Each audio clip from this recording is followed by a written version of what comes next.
Hey, you are now listening to the Graceway podcast. Let's talk with special guest Brandon Smith. All right, Pastor Brandon, sitting here with you after you just preached. Great message at Graceway. Appreciate that. I know you worked hard. I know God used it, so thank you so much for that.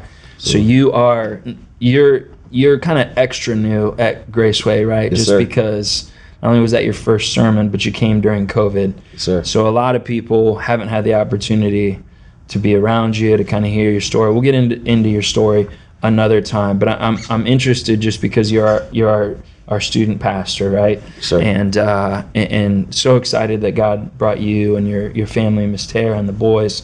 I love that today. I got 4 boys because I love my wife. Right? So that's on the record. That's right. That's on the record. But I would love for you to just talk about how has your first year or so at Graceway been, and mostly just talk to me about student ministry. Where's it headed? You know, when you and I talked, when you were going through the interview process, you know, you had a vision for where you wanted to take the students. So talk to me about that. Yes, sir. So yeah, like you said, it's been almost a year. Yeah. You know, it's been almost a year that we've been here now, and it was a lot of transition in the midst of coming in, obviously, with COVID and not being able to meet in person and coming into a new position. It's like, okay, so how are we going to get with students, you know, and figuring out what that looks like. So right away, we started reaching out to the students, you know, texting, calling. We had a list of over 200 students, you know, that Tara and I personally started reaching out to. And it was funny because a lot of those numbers were their parents, you know, right. So not even students. So, I mean, students, they want to give their parents numbers so they're not getting blown up. And so, but I thought it was cool in that because they saw that someone was actually reaching out to him, you know, and it's the new student pastors and his wife that is reaching out. So that was, you know, obviously interesting, you know, coming in, not being able to meet. We had a couple outings or events. We went sledding, we had a bonfire, and we went paintballing and whatnot. And so we were seeing like the momentum, and it was exciting to see like more students were coming to hang out, and more students started responding and getting engaged with different small groups, even online, doing Zoom. You know, we love Zoom, and if we didn't have, I should have got stock in Zoom back before then.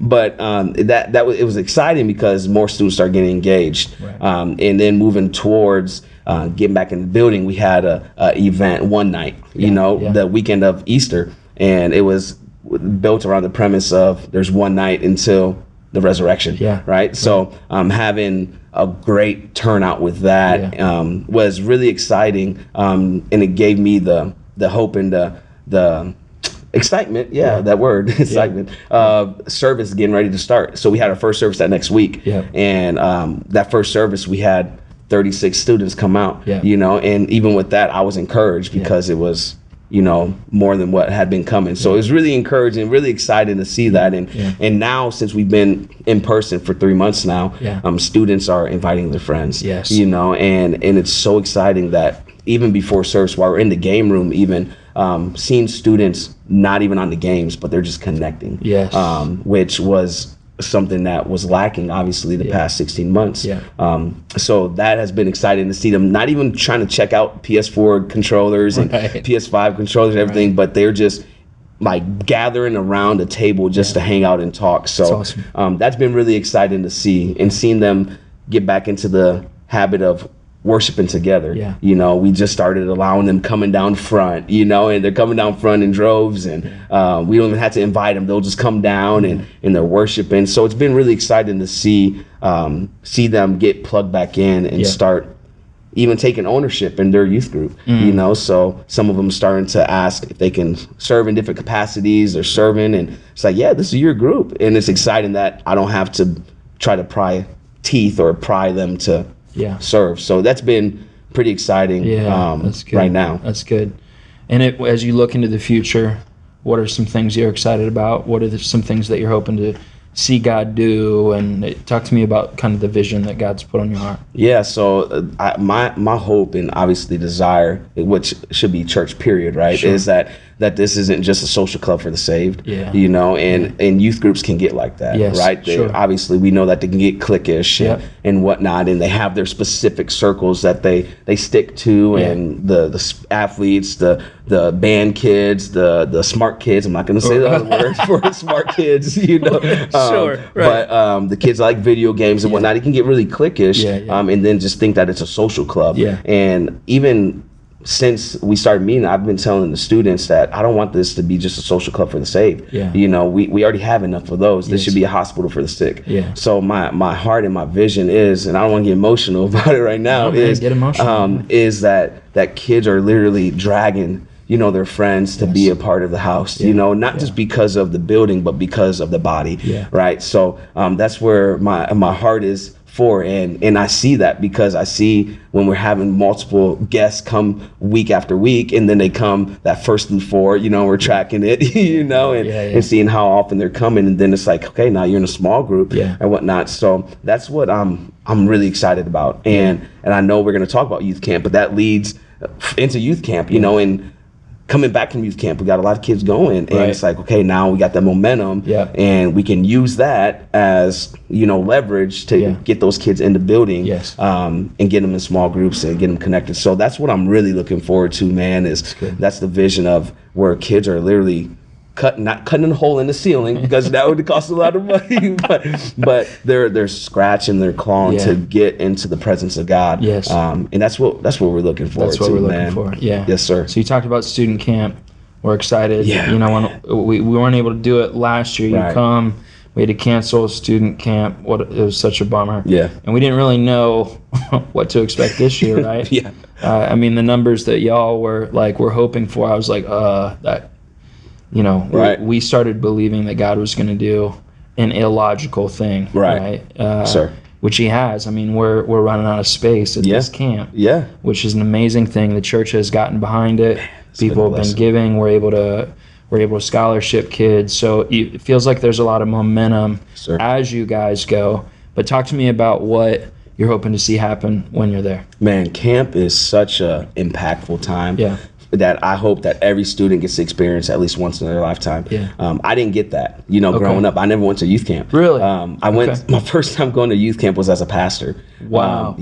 So, you didn't know what all the hype was about. I didn't know what all the hype was about, why people want to wear the same color and paint their face and sleep in bunk beds and stuff like that. It was weird, you know? So when you say it like that, it is weird. Yeah. But I just know the impact that camp has. Yeah. And can I share a story? Please. Yeah. We had a student in the past that was going through some stuff in her family or whatnot, and having a hard time and didn't really want to be in church, period. Sure. Never made a decision to give her heart to the Lord, and mom, in the midst of all of it, was like, hey, you're going to youth camp. And it was like pulling hair and to get her to youth camp. Even on the bus going to camp, she's like, hey, you're going to camp, and sitting next to people. I said, I saw you smiling. She goes, I don't want to be here. You know, and I don't want to be here. You know, I was like, I know, but you're smiling. She goes, that's fake. And I'm like, listen, I'm trusting, we're praying, and we're believing that God's going to do something in and through you this week. Yeah. And so she gets there, and day one, she's all to herself, doesn't want to be bothered by anybody. And one of our leaders, like, I really challenged her to, you know, pour into this young lady and encourage her and like challenge her to press in or whatnot, and just give God an opportunity at camp, right? Yeah. And so she did. And by the end of the second night, she decided to make Jesus Christ the Lord Savior of her life. Wow. You know, by the end of the week, she's now, or the next day, she's worshiping. Wow. She's praying for kids, for her peers. Wow. You know, during the response time at the front. Cutting holes in the ceiling. She's dragging her friends. Like, she's literally doing that. And then the amazing thing after it, the follow up was, she was like, hey, Pastor Brady, I'm going to go on a mission trip next week. We went on the mission trip the following week, got signed up, went on the mission trip, serving and everything like that. And she still watches our kids today. So she's actually going to youth camp with us to help watch the kids. So, That's awesome. So I just know how big of an impact camp has on a student's life, and not only the relationships they can grow horizontally with their friends, but obviously they grow vertically with the Lord and go deeper. So I just know what that is like and what that looks like. And even students that want to be by themselves, you know, you see them come out of their shell during camp and see them thrive. And this is, for some of them, this is what they look forward to all year. They don't care about Wednesday nights. They don't care about Sundays and serving and stuff, but they go to youth camp and they just turn up, you know? So that's what I'm looking forward to. That's good. Yeah, so we'll have to do another one of these that we can only talk student ministry, right? Because I know that's what you're passionate about, which is really the thing, you know, when so we set a record with the search firm of no's, right, to end up at you. I don't know if you knew that. We felt very clear who we believed God wanted to bring here. And you were at another ministry at the time, and there were some circumstances around all that. But I do remember, you know, like, obviously called, obviously gifted, obviously anointed. But the thing that really stands out whenever I talk to you is that you just sincerely, legitimately love kids, right? And that you believe that God has plans and purposes for teenagers, right? Which takes faith in and of itself. Come on, somebody, right? That's right. But I remember just asking God, I just need a leader who is illogically in love with teenagers, right?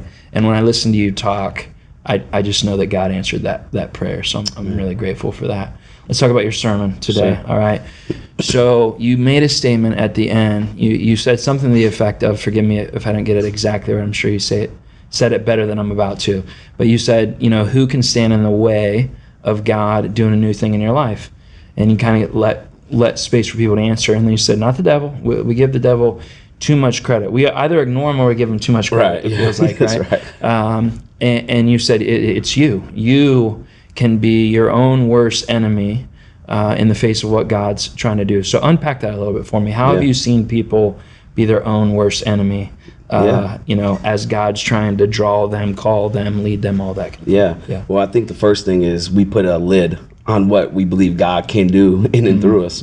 Right. So we cap it ourselves, like, oh, that doesn't seem like something God's going to do in and through me. Right. And or maybe like with that, it's like, I'm not this, or I'm not that, or I'm not old enough, or I'm not smart enough, I'm not whatever enough.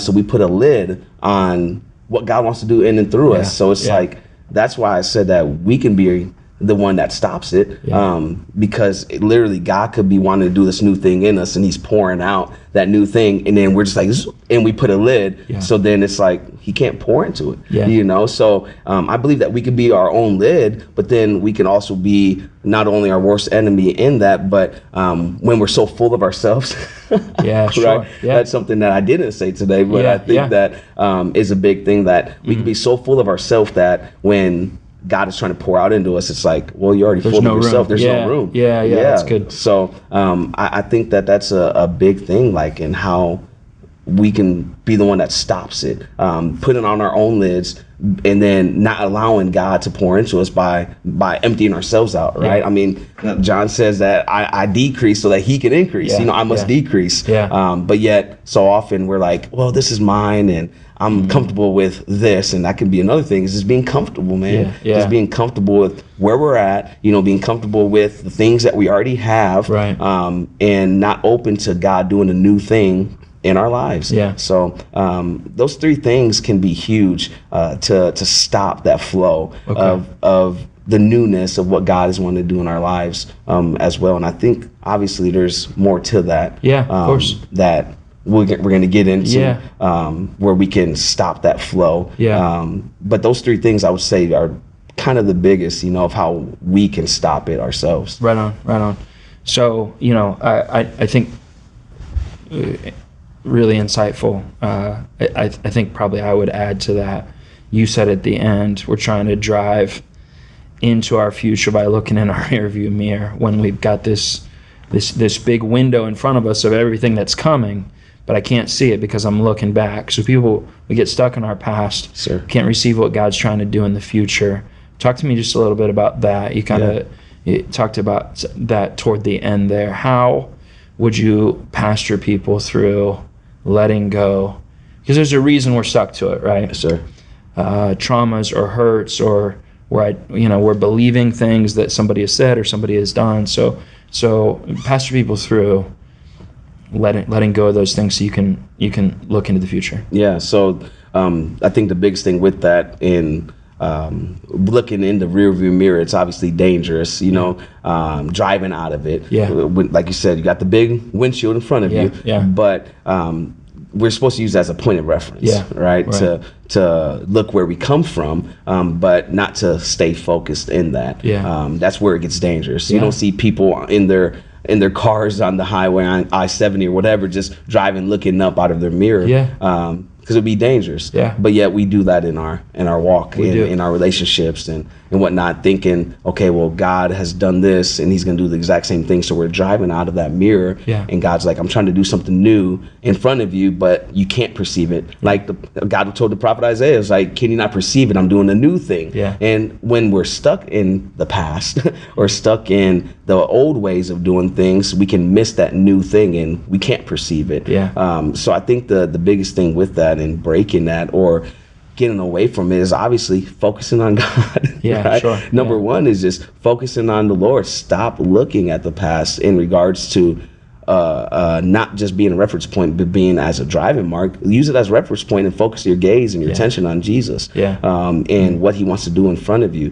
When we focus on that past, then we can miss it because we're like, okay, God's going to do it this way, or he's going to bring me through it this way, or whatever that looks like. But yet he's like, I'm trying to do something different. So we have to focus our attention, our gaze on God. And I think with that too, that comes with getting some people around you that can challenge you in that. It's like, hey, they can keep you accountable and challenge you. Be like, hey, where's your gaze at? Where's your focus right now? Are you focused on what God did in the past? Are you driving out of your rear view mirror, or are you looking to what God is wanting to do in the future? So I think those couple things right there for that question would be huge. Just obviously focus on the Lord, change your gaze, not just physically, but the eyes of your heart. I said that today too. It's just like, and I think we miss that. We allow our physical gaze to override our spiritual gaze. So like we're looking with our physical eyes, but we're not looking with the spiritual eyes, so we need to make sure that we're looking spiritually at what God is wanting to do ahead of us, and not just physically. I can't see you because there's not a big earthquake or mountain shaking and stuff like that. So it's like, God, there's not a fire, but yet God is trying to show you something different and speak in a different way. You said something, it kind of got me thinking there. The idea of looking into the past, and you said, first off, it can be dangerous. And, in your illustration, looking in the rear view mirror, driving a car, that we know that, right? But I don't think that we think about being stuck in the past as being dangerous. We just think of it as, I'll just miss things, or I'll miss, I might not catch what God's doing in the future. But it really is true that when I'm looking over my shoulder, I'm inevitably going to crash into something, right? I'm going to damage something. It's not just that I'm going to miss something. So whether it's because of a lack of forgiveness, a lack of community, all of the things that we talk about around here a lot. Go to a counselor, get into a small group, right? Like let's press toward the mark that's in front of us, right? But I think it's really important and helpful to say, it's not just that we're trying to have this optimism of what's coming. We believe it's dangerous. Things get crashed into, things get broken when you're trying to drive your life looking behind you. I think that's a great word. Okay, so you the title of your message today was A New Thing, right? So let's pretend that I feel like, Pastor Brandon, God's doing this new thing in my life, but I'm just trying to discern if it's him, right? I think that a lot of times we operate in a lot of fear around new things. So if I said, I think I'm going into this new season, this new relationship, new job, new whatever, how do I know it's God? You would say what? I would say, first off, you need to match it up with the word of God. Dig into the word, and don't just flip your Bible open. Don't do the Bible roulette thing. I mean, literally, like look in the concordance, look in the index, of the situation or whatnot, and what does the Bible have to say about this in my life right now, and how does it relate to what I'm experiencing, and does it match up with the word? You know, is it something that God is speaking? You know, so many of us, we think that we're hearing from God, but yet it's like, God never said that. You know, God didn't say that. I mean, you're either making it up, or you're making it up. Right? So I heard from God in this. Well, does it match up with His word? Well, no, but I believe it. No, it doesn't. So we have to go to the word first and foremost. And then I think another thing that we need to do is bathe it in prayer. You know, and even with that, I would say fasting.